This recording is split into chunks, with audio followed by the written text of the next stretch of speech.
সংসারটা করতে পারলেন না ঠিক মতো করে। কথা দিয়েছিলি না যে যাই হয়ে যাক না কেন ওই বাড়িতে তুই আর ফিরে যাবি না। সেই তো দুদিন কাটতে পারলো না, ফিরে চলে যাচ্ছিস। একটা তো চাকরিও করিস না, ভালো করে লেখাপড়া করে যে একটা চাকরি জোগাড় করবি সেটাও তো করতে পারিসনি।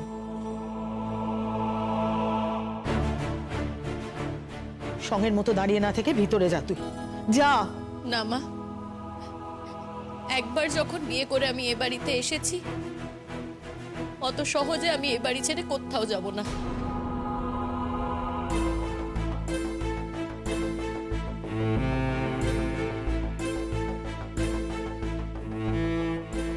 ও কি কথা?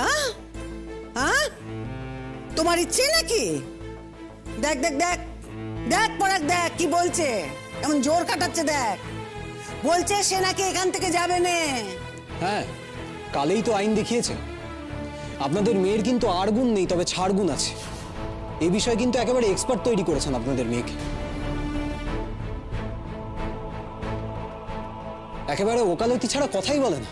বাপরে বাপ, আপনাদের মেয়েকে খুঁড়ে খুঁড়ে নমস্কার, খুঁড়ে খুঁড়ে নমস্কার।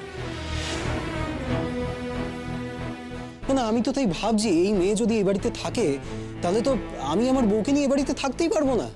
আমার বউ তো কুশিক্ষা পাবে। আরে কোন দিন আমাকেই মানতে চাইবেন এই মেয়ের জন্যে? অনেক হয়েছে, যাও তৈরি হয়ে নাও। তৈরি হয়ে নাও মানে? ওখানে গিয়ে পাড়াপড়শিদের কি জবাব দেবো মা? মেয়ে শ্বশুর বাড়ি থেকে হঠাৎ করে কেন বাড়ি ফিরে আসলো, কি বলবো তখন? বলি সেগুলো তো তোমাদের আগে ভাবা উচিত ছিল গো। আমি একটা কথা বলি কি, এইরকম একটা অপরাধের জন্য তুমি মেয়েকে একেবারে বাপের বাড়ি পাঠিয়ে দেওয়ার সিদ্ধান্ত নিলে? না না, একেবারে পাঠানোর কথা তো হচ্ছে না। ওকে কয়েকদিন বাপের বাড়িতে নিয়ে যাওয়া হোক, সেখানে গেলেই ও বুঝতে পারবে সেখানে কত সুখ।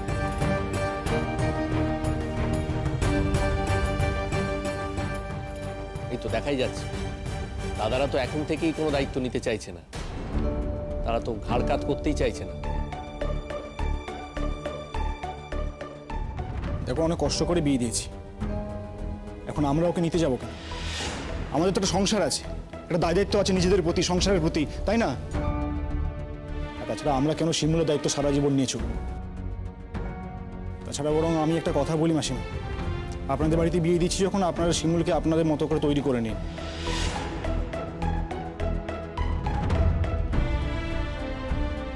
আমাদের কোনো আপত্তি নেই। তৈরি করে নিন মানেটা কি? এত অপমান করে হয়নি, এবার কি ওর গায়ে হাত তুলবে? সেটাকেই তোমরা তৈরি করে নেওয়া বলছো?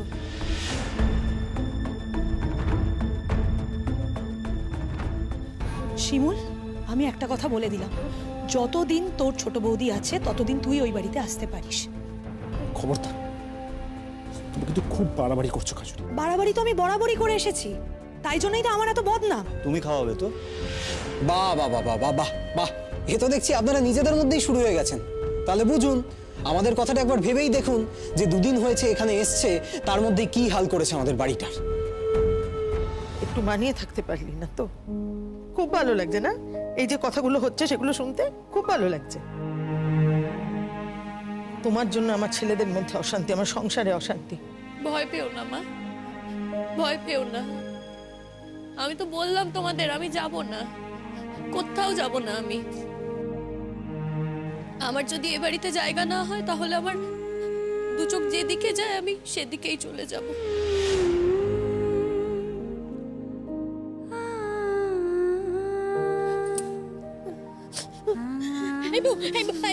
তুই কোথাও যাবি না, কোথাও যাবি না তুই।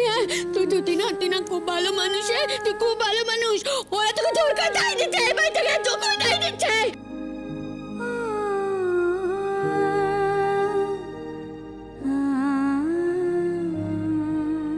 আমি তোকে কোথাও যেতে দেবো না। শোন, এ বাড়িতে না আমার অধিকার আছে, আমার অধিকার আছে এই বাড়িতে। আমার বাবা বাড়ি, এটা আমার বাবার বাড়ি। তুই আমার ঘরে থাকবি, তুই আমার ঘরে থাকবি, আমি আর তুই থাকবো, আমি আর তুই থাকবো। দরকার নেই, কাউকে আমার দরকার নেই। কোথাও যাবে না, বাড়ি দিচ্ছে কিন্তু আমি কোথাও যাবে না, কোথাও যাবে না। দিদি খবরদার। এই চুপ করবে, একদম চুপ করবে। আমি তো কোনো কথা শুনবো না। অনেক ছোট করেছি তোকে আমি, অনেক ছোট করেছি বললাম কিন্তু। আচ্ছা, তোমরা যখন সিদ্ধান্ত নিয়েই ফেলেছো তখন তো আর আমাদের বলার কিছু নেই, আর আমরা বললেও শুনবে না। তাহলে আমরা আসি, চল তুতুল। হ্যাঁ, আমাদের সিদ্ধান্ত যে তোমাদের পছন্দ হবে না সে কথা তো আমার জানাই ছিল, কিন্তু আমি একটা কথা বলি ছোট, তাকে কিন্তু সংশোধন করার জন্য তার বাপের বাড়ি পাঠানো হচ্ছিল। সেখানে কিছুদিন থেকে বুঝে মায়ের কাছ থেকে শিক্ষে দীক্ষে নিয়ে তবে ফিরে আসুক। একেবারে নেব না তো বলিনি, আর এখান থেকে উঠিয়ে নিয়ে গিয়ে ওখানেও দিয়ে আসছি নে। হ্যাঁ, আপনাদের তো অনেক দয়া, আপনারা কি একেবারে উঠিয়ে দিয়ে চলে আসছেন?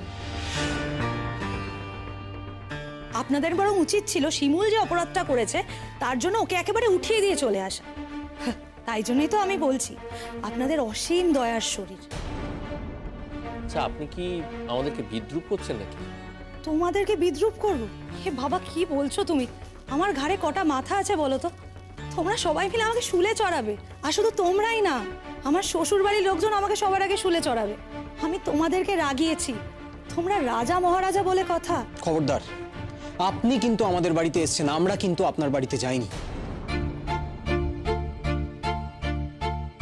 সেই জন্য আমাদের কাউকে ইনসাল্ট করার কোনো রাইট নেই আপনাদের। হ্যাঁ সত্যি তো, পলাশ তো ঠিক কথাই বলছে। দেখুন, আপনি এত কথা বলছেনই বা কেন? আপনার বাড়ির সবাই তো মেনেই নিয়েছে যে শিমুল অন্যায় করেছে। দেখো, ন্যায় অন্যায় এক একজনের কাছে এক এক রকম। তোমার কাছে যেটা ন্যায় সেটা আমার কাছে অন্যায়, আবার তোমার কাছে যেটা অন্যায় সেটা আমার কাছে ন্যায়। এরকমই তো হয়ে থাকে। এইসব বিষয়ে বরং কথা না বাড়ানোই ভালো। পরাগ, যাকে এখন যে অবস্থা, সেখানে তো শিমুলের বাপের বাড়িতে ওর জায়গা হচ্ছে না, আর শিমুলের শ্বশুর বাড়ির লোকজন ওকে দূর করে পাঠিয়ে দিতে চাইছে। আচ্ছা, ওনারা তো বলছেন ওনারা কদিনের জন্য শিমুলকে পাঠাবে। তা আমরা কি শিমুলকে কয়েকদিন আমাদের কাছে নিয়ে গিয়ে রাখতে পারি না? পারবো, পারবো। কারণ বাড়িটা শিমুলের বাবার বাড়ি, যেটা এখন আমার নামে। বাড়িটা এখনো আমি আমার ছেলেদের নামে লিখে দিইনি। তাই শিমুলের যদি কোথাও থাকার জায়গা না হয়, ও আমার কাছে থাকবে।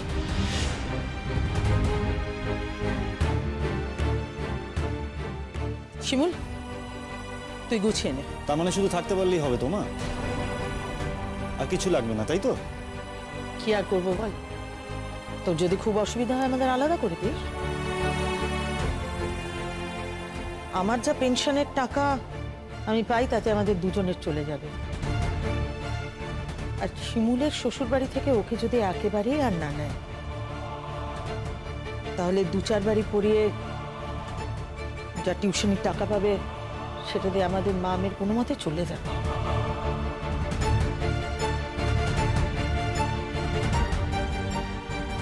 আর দেখ, পাড়ার লোকে কে কি বললো সেটা নিয়ে ভেবে লাভ নেই। ওখানে থাকলে ওখানে বলবে, এখানে থাকলে এখানের লোক বলবে। আর তাছাড়া ওদের কথায় কান দেবার দরকারই বাকি। ওরা আমাদের তো খাওয়াতে আসছে। আমার মেয়েটাকে তো আমি লোকে কি বলবে তাই ভেবে গঙ্গার জলে ভাসিয়ে দিতে পারি না। শিমুল, তুই রেডি হ। না মা, আমার জন্য তোমাকে আর কোনো অশান্তি ভোগ করতে হবে না। বলি, ও কি কথা রে পরাগ? হ্যাঁ, কটা দিনের জন্য যেতে বলেছি তাও পাশ হচ্ছে না। বাপের বাড়ি যাওয়ার এত ভয়? ভয় নয় মা, আমি জানি আমার কথা আপনাদের কারোর ভালো লাগবে না। এটা অধিকারের প্রশ্ন। আমি কোনো শাটল কক নই যে একবার আমাকে এই বাড়ি থেকে ওখানে পাঠানো হবে আর ওখান থেকে আমাকে এখানে পাঠানো হবে আর আমি সেটা মেনে নেব। আমি একটা রক্ত মাংসের মানুষ। আমি কোনো চুরি করিনি, ডাকাতি করিনি, এমন কোনো অপরাধ করিনি যে আমাকে এত বড় শাস্তি পেতে হবে। হ্যাঁ, মানছি আমি অন্যায় করেছি, তার জন্য কিন্তু পাড়া ভর্তি লোকের সামনে আমাকে অপমানও করা হয়েছে, সবাই শুনেছে সে কথা। আমি ক্ষমাও চেয়েছি, আমি বলেছি যে আমি সেই কাজ আর কোনোদিনও করবো না, তাও কেউ আমায় ক্ষমা করেনি। কোনো কথা আমার শোনা হয়নি, আমার বাড়ির লোকদের ডেকে পাঠানো হয়েছে কি না আমাকে ঠেলে বাপের বাড়ি পাঠিয়ে দেওয়া হবে। নিজেরও তো কিছু অধিকার থাকে। আমি যদি চাই না আমি কিন্তু এই বাড়িতে থেকে যেতে পারি। আইন কানুন মেয়েদেরও একটু জেনে রাখা উচিত। হ্যাঁ পলাশ, তুমি বলবে হয়তো যে আমি আইনের কথা বলছি। হ্যাঁ, আমি আইনের কথা বলছি, না হলে কি করব বলো তো? এই তো চোখের সামনে দেখতে পাচ্ছ, তোমরা আমাকে ঘাড় ধাক্কা দিয়ে বার করে দিচ্ছ, এইদিকে আমার বাপের বাড়ির লোকজনও আমাকে নিতে চাইছে না। একটা মেয়ে কি করবে বলো তো?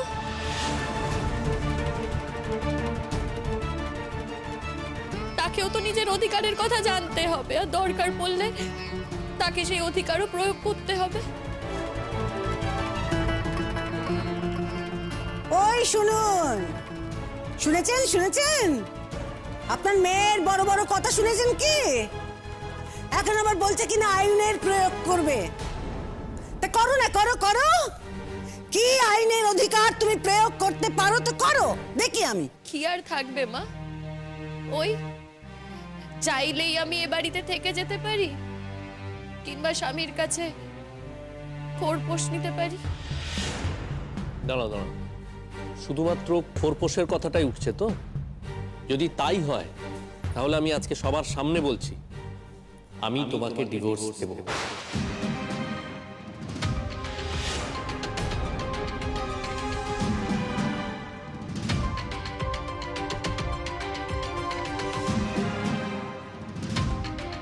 বাহ, অসাধারণ। আমাকে ডিভোর্স করে নিশ্চয়ই তুমি আর একটা মেয়েকে বিয়ে করবে। সে যে আমার থেকেও বড় অপরাধ করবে না, তার কি মানে আছে বলো তো? তাই এক জীবনে তুমি ঠিক কতবার ডিভোর্স করবে পরাগ ব্যানার্জি?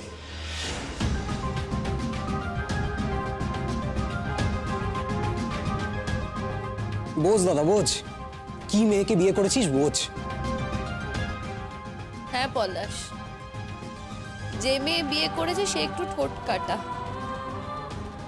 কিন্তু তুমি তো এখনো বিয়ে করোনি পলাশ।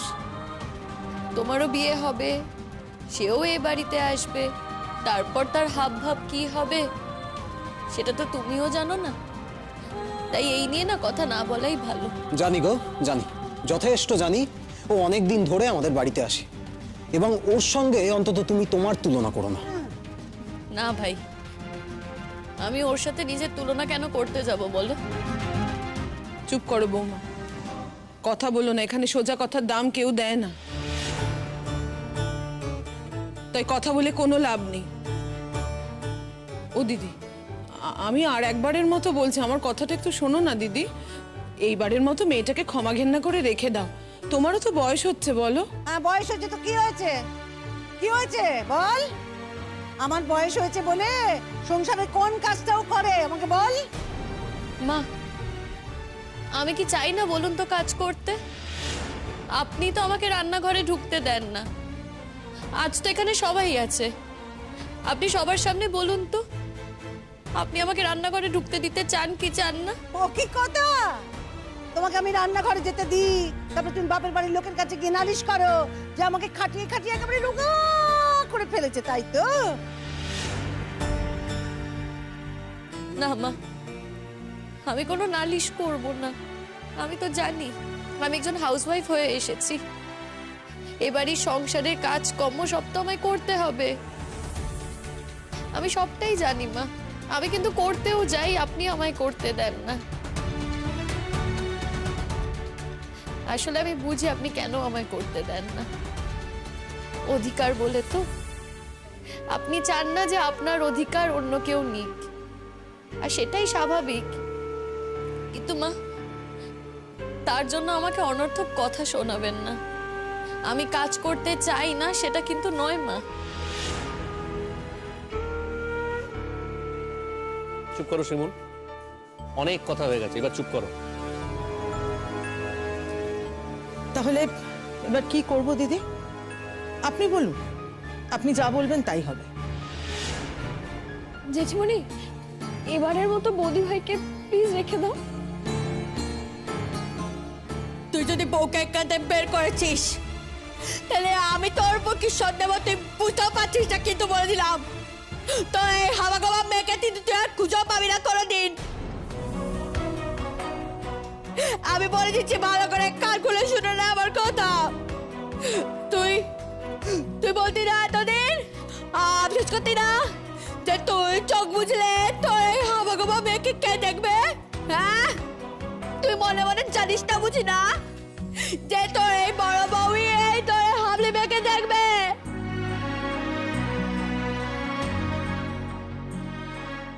তো শয়তান বজ্জাত ছোট ছেলেও দেখবে না, তোর কুটনি ছোট বউ দেখবে না, বলে দিচ্ছি কিন্তু। আর তোর বড় ছেলে বোকা হাবলা, সে কিন্তু আজ যাই করুক তোর বড় বউর কথা ফেলতে পারবে না। আর তোর বড় বউও না ওর কথা শুনবে না, আমাকে দেখবে, আমি জানি আমাকে দেখবে।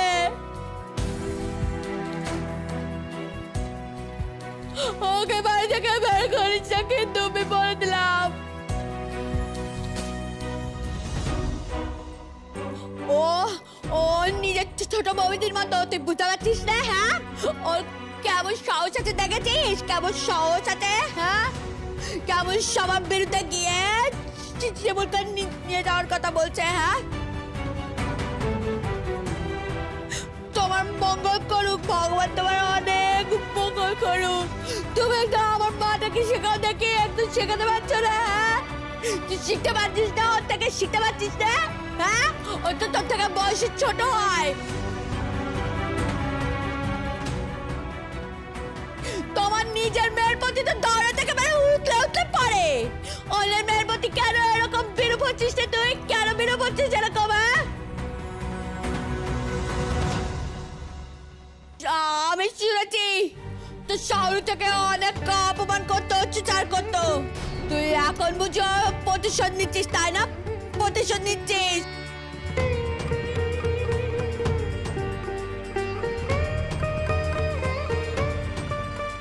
শুনুন দিদি,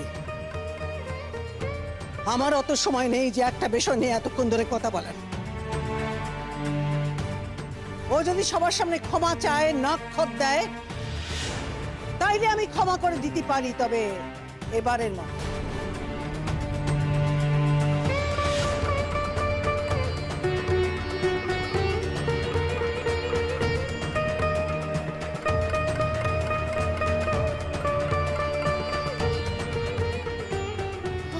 দিতে হবে। হ্যাঁ নিশ্চয়ই, আমার মা যেটা বলেছেন সেটা করতেই হবে। হ্যাঁ দেবে, নাক্ষত দেবে। বড়দের সামনে নাক্ষত দিতে কি অসুবিধা আছে? এসবের মধ্যে অন্যের কি আছে আমি বুঝতে পারছি না। খবরদার শিমুল, নাক্ষত দিয়ে তুই এই বাড়িতে থাকবি না। তুই এমন কোনো কাজ করিসনি যেই জন্য তোকে নাক্ষত দিয়ে এই বাড়িতে থাকতে হবে। আমার যা বলার আমি বলে দিয়েছি, এবার যা করার ও করবে, আমার আর কিচ্ছুটি বলার নেই।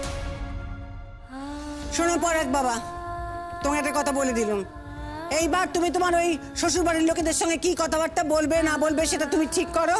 আমার কিন্তু হাতে আর সময় নেই বাবা, আমার অনেক কাজ পড়ে রয়েছে, আমি চললুম। দিদি, দিদি এইবার অন্তত আমার মেয়েটাকে ক্ষমা করে বুকে টেনে নিন না। ও তো আপনার মেয়ের মতোই, বলুন। ও কি কথা? সবাই আমার মেয়ের মতো হতে যাবে কেন? দুদিন হলো এসেছে, কোনোদিন চিনতুম নে, জানতুম নে, তাকে হঠাৎ করে আমার মেয়ের মতো ভাবতে হবে কেন? বেশ, তাহলে তাই হোক, আমি নাক্ষত দিচ্ছি। শিমুল, তুই যদি নাক্ষত দিস আমি কিন্তু তোর সাথে কোনো দিন সম্পর্ক রাখবো না, আমি বলে দিলাম। কি করব বলো তো ছোট বৌদি? আমার শ্বশুর বাড়ির সবাই তো তাই চায়, আমার শাশুড়িও তাই চায়, আর স্বামীও তাই চায়। আমরা তো তাই চাই না। তুই করবি রে, তুই কিন্তু আমার করবি রে। শিমুল, আমি বারবার বার করছি তোকে।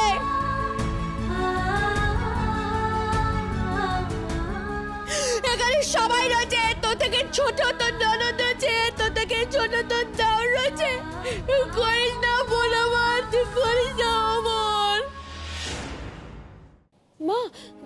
মা বাড়ি চলো। হ্যাঁ, এইরকম যখন একটা কাজ হচ্ছে, না না নিজের চোখে এসব আমি দেখতে পাবো না। চল তুতুল, বাড়ি চল। কিছু কথায় ঝগড়া হলো, কিছু কথায় আড়ি, খবরদার বৌদি, কথায় এই দৃশ্য আমাদেরও দেখতে ভালো লাগছে না।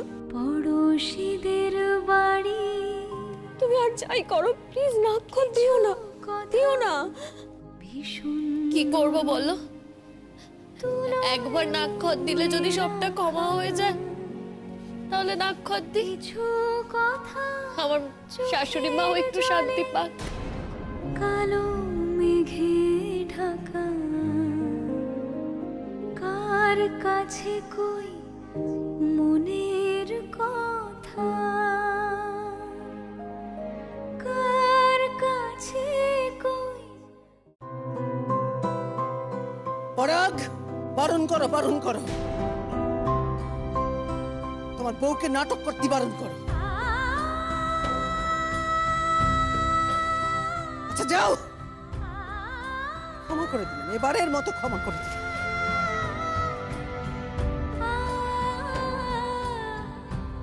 তবে আর কোনোদিন যদি এরকম অন্যায় কাজ করে, তাহলে পরাগ শুনে রাখো, আমি কিন্তু পলুকে নিয়ে ওপরের তলায় থাকবো। তুমি তোমার বউকে বুঝে নিও। মা, তোমার কি মনে হয়? হ্যাঁ, কি মনে হয় তোমার আমি তোমার সঙ্গে না থেকে বউয়ের সঙ্গে থাকবো? এখন অব্দি মনে তো হয়নি, তবে কে জানে ভবিষ্যতে কি হয় বলা তো যায় না। দেখুন, আমি কিন্তু এখনই বলছি, আর কিন্তু এই কথাটা বলবো না। এবারই শেষ সুযোগ। এরপরে যদি এরকম ঘটনা ঘটে, তাহলে কিন্তু সত্যি আমি আর ওর সঙ্গে সংসার করতে পারবো না।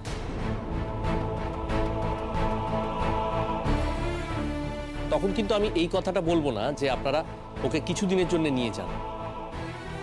তখন আমি পরিষ্কার বলে দেব যে ওকে আপনারা চিরকালের জন্য বাপের বাড়িতে নিয়ে যান, ওখানেই রাখুন। তারপরে আপনারা রয়েছেন সবাই, আপনারা বুঝবেন, আপনারা ডিসিশন নেবেন কি করবেন ওর সঙ্গে।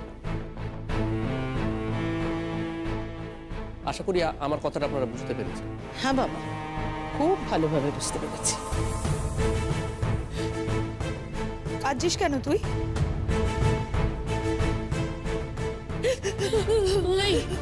তুই না এমন করে কাঁদিস না রে, তুই একদম এমন করে কাঁদিস না। কাঁদিস কেন? হ্যাঁ, তোকে আমি বারবার বলেছি না তোর চোখ থেকে আগুন ঝরা, বারবার বলছি, কিন্তু আজকে তুই ভুল করে